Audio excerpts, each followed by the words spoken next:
1925 March 12-ന് Mahatma Gandhi Sreenarayana ഗുരുവിനെ ശിവഗിരിയിൽ സന്ദർശിച്ചു.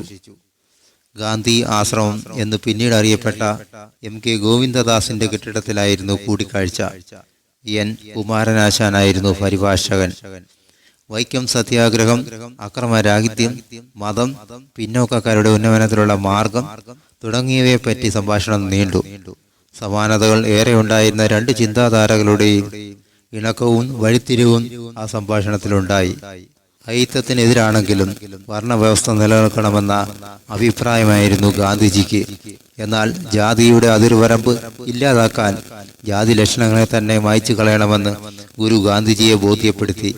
മതം ഒന്നേയുള്ളൂ എന്ന വാദത്തോട് വിയോജിച്ച ഗാന്ധിജി വിഭിന്ന മനുഷ്യരുള്ളിടത്തോളം വിഭിന്ന മതങ്ങൾ ഉണ്ടാകുമെന്നും സഹിഷ്ണുതയാണ് വേണ്ടതെന്നും വാദിച്ചു. മാവിൽ നിന്ന് ഇലകൾ പറിച്ചു ഗാന്ധിജി പറഞ്ഞു, നോക്കൂ, ഈ ഇലകളുടെ രൂപം പരസ്പരം ഭിന്നമല്ലേ? ഇലകൾ വ്യത്യസ്തമായിരുന്നാലും അവയിൽ അടങ്ങിയിരിക്കുന്ന നീരിന്റെ രുചി ഒന്നു തന്നെയാണ് എന്ന പ്രതിവാദത്തോടെ തന്റെ വശം ഗുരു വ്യക്തമാക്കി.